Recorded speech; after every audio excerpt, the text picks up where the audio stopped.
The giants of the past are finally awakening, ready to reclaim their place in a world that had almost forgotten them. Witness the epic scale of our latest series, where legends return and titans rise once again. Hit subscribe now and be there for the return of the greats. She had everyone fooled. Everyone except an 8-year-old girl who still slept with a stuffed rabbit named Biscuit. My name is Harold Whitfield. I am 64 years old. I spent 31 years building a commercial construction company from a 2-truck operation out of a garage in Round Rock, Texas, into something that eventually employed over 400 people across the state. I sold it 6 years ago for more money than I ever dreamed a boy from Bastrop County deserved. My wife, Patricia, passed 2 years before the sale.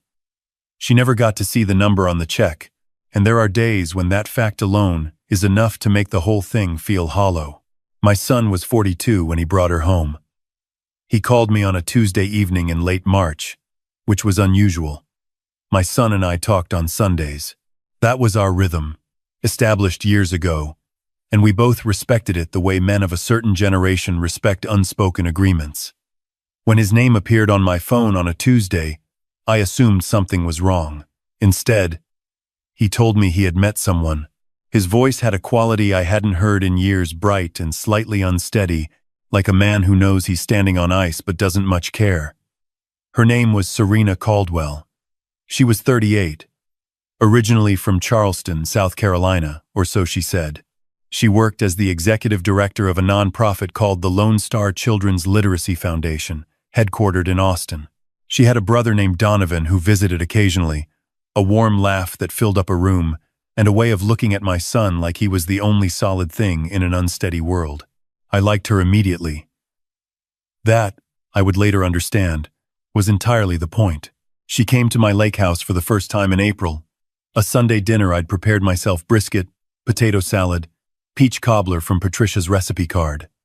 My granddaughter was there. She was my son's daughter from his first marriage, 8 years old, gap-toothed, and in possession of opinions so firm that her pediatrician had once described her to me as unusually certain. She sat across from Serena at the table and studied her with the focused suspicion that small children reserve for things they cannot yet categorize.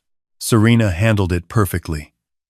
She didn't try too hard, didn't perform warmth in that exhausting way adults sometimes do with children. She simply asked my granddaughter what she was reading. And when my granddaughter said she was reading a book about the migration patterns of monarch butterflies, Serena said, "I went to the butterfly sanctuary in Pacific Grove once.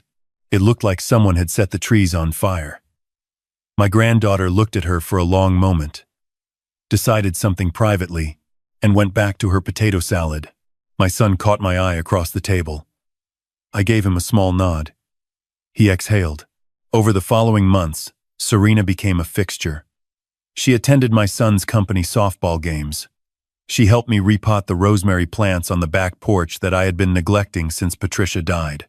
She sent me articles about fly fishing, which I had mentioned once in passing, and remembered details about conversations we'd had weeks earlier. She was, by every observable measure, exactly what she appeared to be: a capable, warm, grounded woman who made my son happy in a way I had not seen in a long time. My son proposed in September, at a restaurant in San Antonio where Patricia and I had eaten on our 20th anniversary. He hadn't known that. It was a coincidence. The kind that makes you wonder about things you can't prove. The engagement party was scheduled for the second Saturday of November at the lake house. My son handled the guest list. Serena handled the decorations and the catering. Her brother Donovan drove down from Dallas for the weekend and spent Friday night in the guest room, a broad-shouldered man in his mid-40s with an easy smile and the kind of stillness that I had learned, over a long career in business, to pay attention to. There were 63 guests. I stood at the edge of the porch in the early evening, watching the lights strung over the yard reflect off the water, and I felt something close to grateful, the kind of grateful that makes a 64-year-old man slightly ashamed of his own sentimentality. My granddaughter found me there at 7:15. She didn't say hello. She walked up beside me, slid her hand into mine the way she had done since she was a toddler, and stood there for a moment looking at the water. Then she said, "Grandpa, I need to tell you something, but you have to promise not to make a face."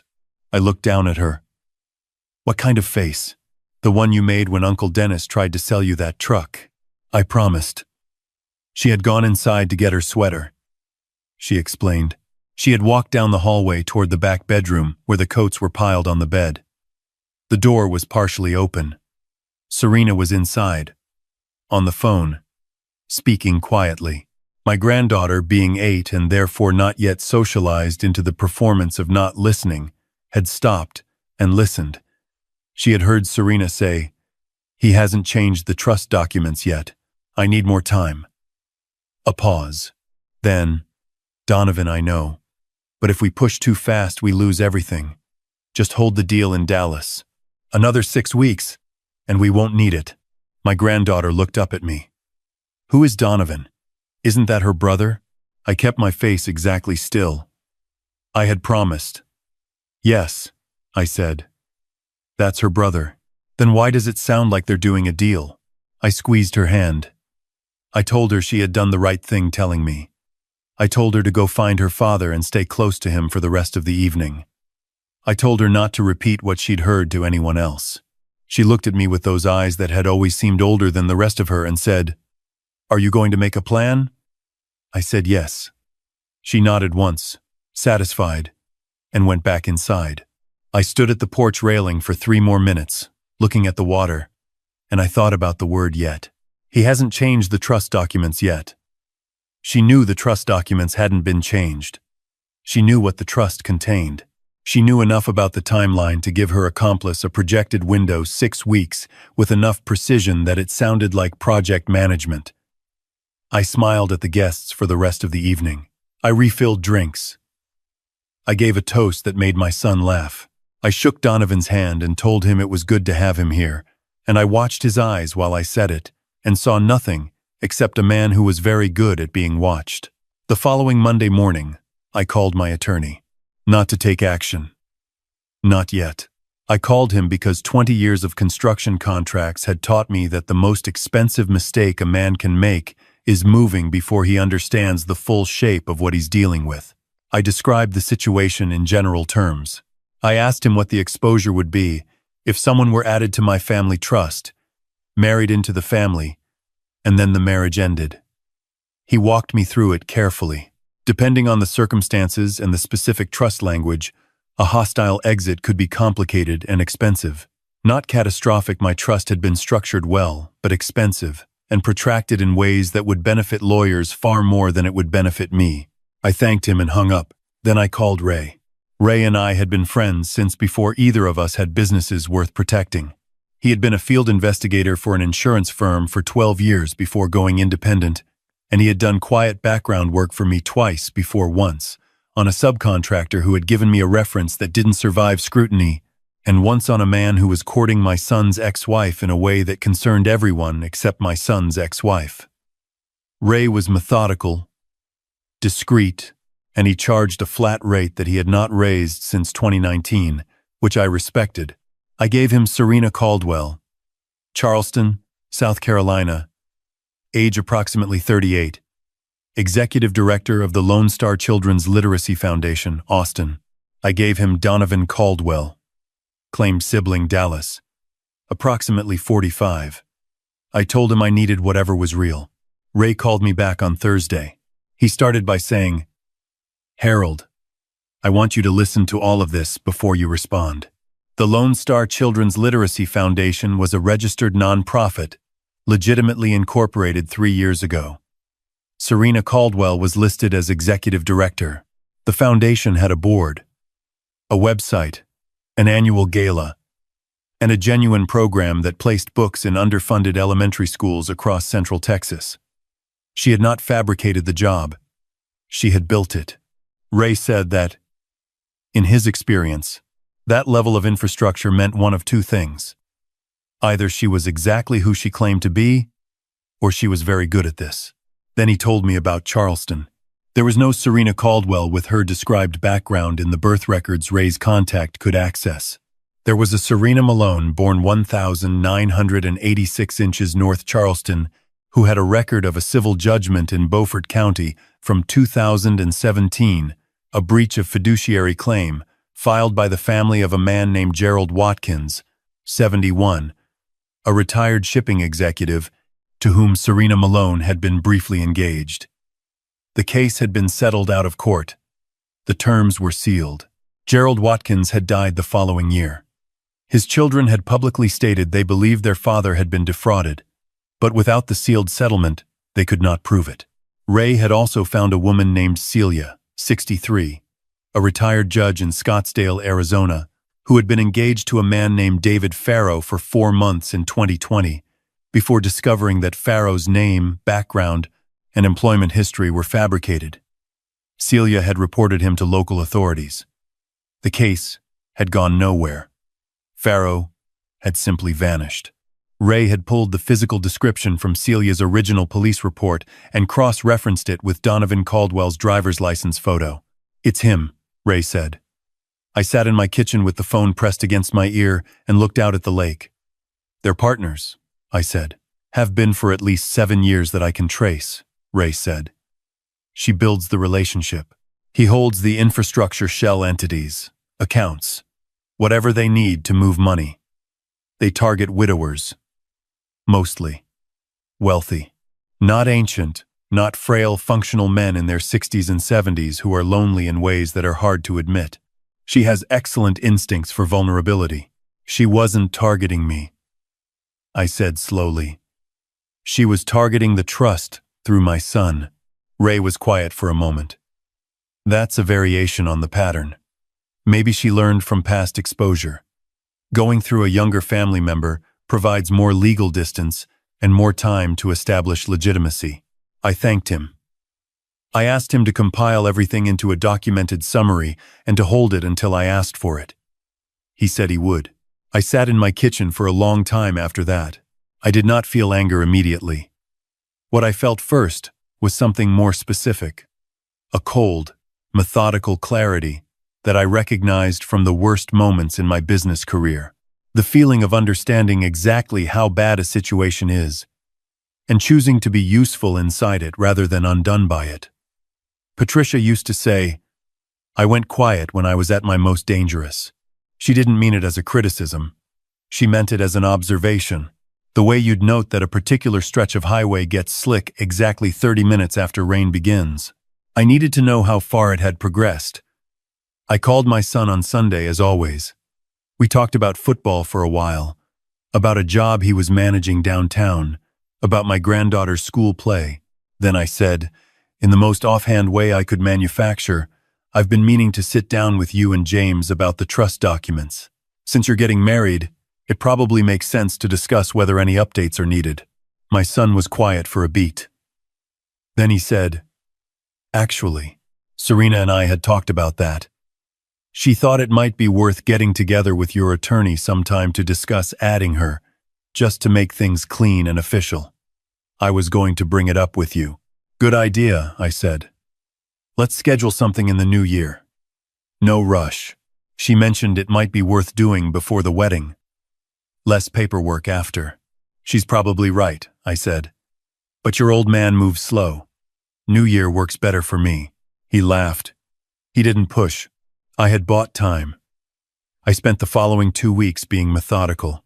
I had Ray's contact reach out quietly to the children's charity in Scottsdale that Serena's name under a previous alias appeared connected to in the Farrow case. I called an old college friend who sat on the board of a literacy nonprofit in Houston and asked, in general terms, whether the name Serena Caldwell had ever come up in those circles. She had heard of the Lone Star Foundation. She said it was considered reputable, well run. She said Serena had spoken at a conference in Houston the prior spring and was well regarded, which told me that the foundation was real, the work was real, and that Serena Caldwell had spent 3 years building genuine credibility as a cover layer. That level of patience was its own kind of information. I also had Ray look into the financial structure of the foundation more carefully.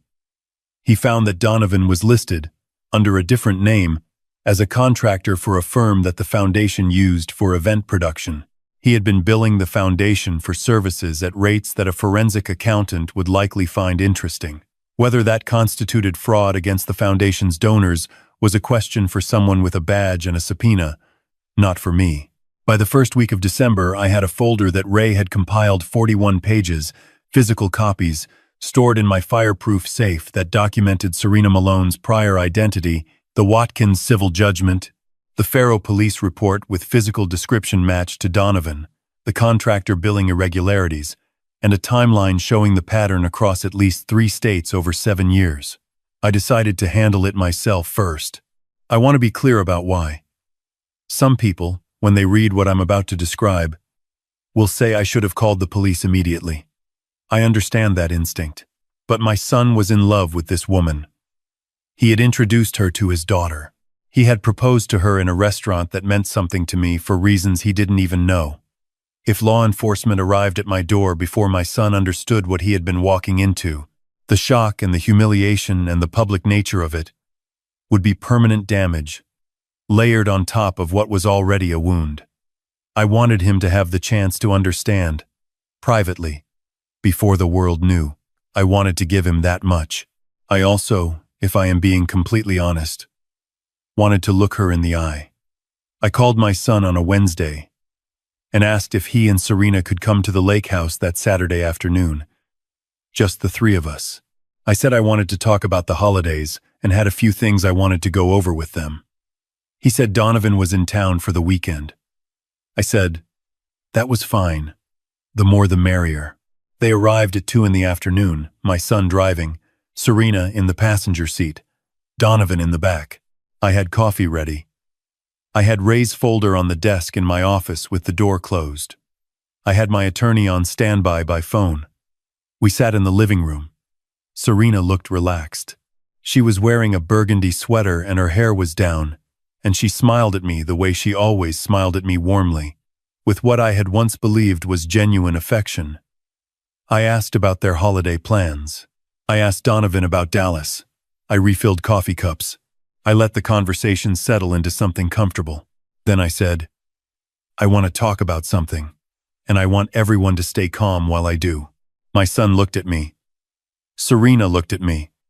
Donovan's stillness changed quality, not dramatically, barely perceptibly, but I had been watching for it. I said, I know your name isn't Serena Caldwell.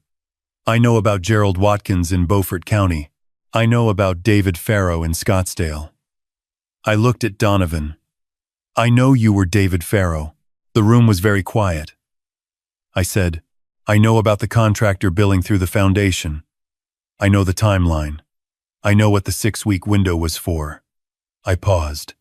And I know that none of this has touched my son, legally, yet, which means we are in a place where the shape of what happens next is still something we can influence. My son said my name. His voice was low and confused, and I could hear in it the exact moment a person's understanding of their life begins to reorganize around new information. That sound was the hardest part of the entire day.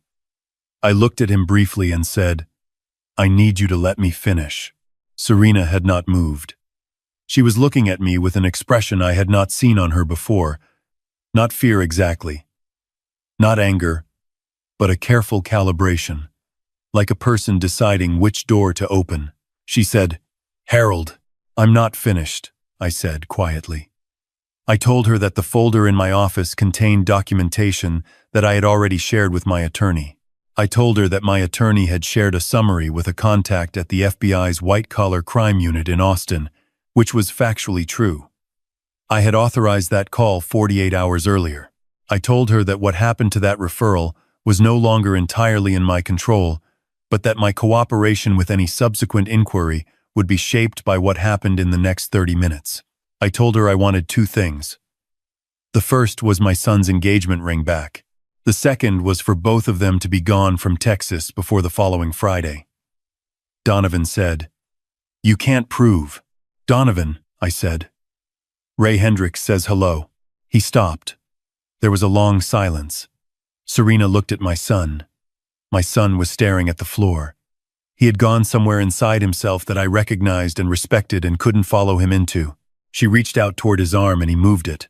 Not dramatically, just a small repositioning that put distance between them, and I watched something in her face register that movement with what looked, briefly, like genuine pain. I don't know what to do with that. I've thought about it since, and I still don't know. She reached up and removed the ring. She set it on the coffee table. She stood up. She said to my son, without looking at me, "I am sorry." Her voice was even, with no performance in it. Then she walked to the door. Donovan followed her. I heard the front door open and close. My son and I sat in the living room for a long time without speaking. Outside, a car engine started. Tires on gravel. Then quiet. My son said, eventually, "How long have you known?" 3 weeks, I said. I needed to be certain before I said anything to you. He nodded slowly. He picked up his coffee mug and held it with both hands and looked at it the way men look at things when they are not really looking at them. He said, "She seemed..." He stopped. "I know," I said. Lily heard something. At the engagement party, he looked up at me. "She told you." "She told me," I said. He was quiet again. Then he said, "She's 8. She's exceptionally certain," I said. He made a sound that was not quite a laugh but was adjacent to one. I leaned forward and put my hand on his shoulder and left it there for a moment. He didn't pull away. I want to be honest about the weeks that followed, because they were not simple. My son was not simply relieved. He had loved this woman, or believed he had. And the dismantling of that belief is not a clean process.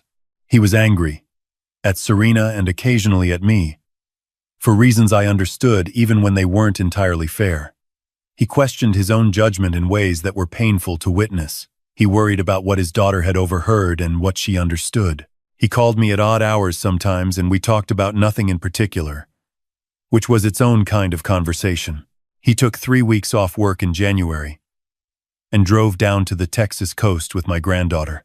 He sent me a photo from Rockport, the two of them on a pier, her holding a fishing rod that was comically large for her body, both of them squinting into the sun. I have that photo on my refrigerator.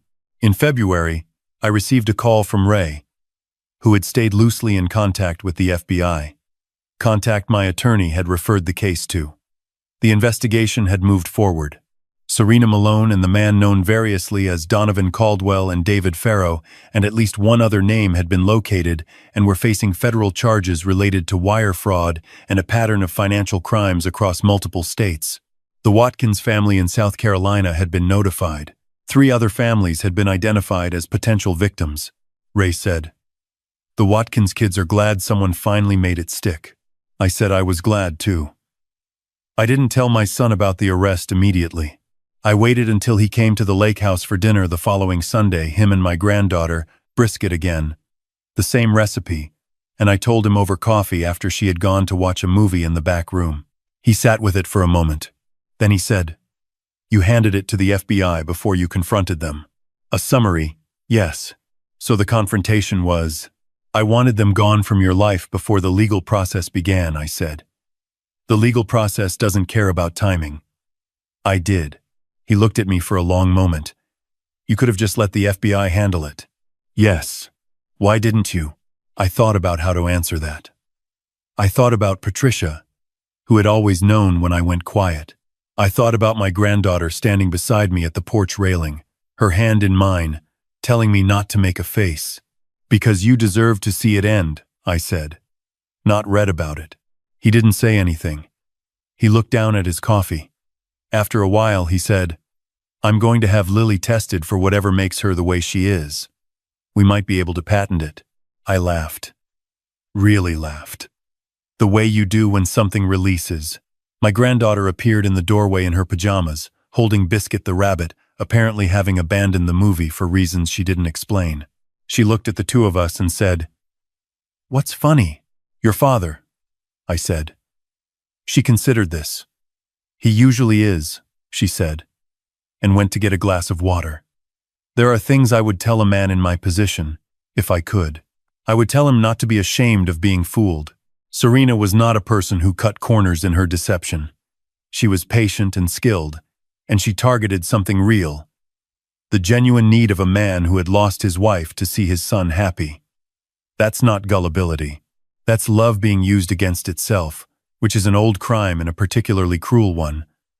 I would tell him to listen to children. Not because children are infallible, but because they have not yet learned to edit their observations in the direction of social comfort. My granddaughter heard something that didn't make sense and reported it because reporting things that don't make sense seemed like the obvious response. Adults talk themselves out of that reflex constantly. It costs us. I would tell him that the satisfaction of a quiet confrontation is real, but it is not justice. What I did in my living room that Saturday afternoon gave me something, and I don't apologize for it. But justice is the word for what happened in February when the people who had done real harm to real families finally faced real consequence. Those are different things, and both of them matter, and neither one is a substitute for the other. My son called me on a Sunday in March, right on time. He told me he had been promoted to a senior partner role at his firm. He told me my granddaughter had won a science fair with a project about monarch butterfly migration. He told me he had met someone, a woman, a kindergarten teacher, through a friend of a friend. He was not using words like, "She's incredible," or "I've never felt this way." He was using words like "careful and slow" and "I like her." I told him those sounded like the right words. He said, "I did run a background check." I said, "Good." He said, "Ray gave me a discount." I sat in my kitchen in the late afternoon light, looking out at the lake, and felt something that took me a moment to name. Not happiness exactly, or not only that, something steadier. The feeling of a house that has been tested by weather and found solid. Patricia would have known the word for it. She usually did. I poured myself a cup of coffee and watched the water, and I thought that 64 was perhaps not as old as it sometimes felt.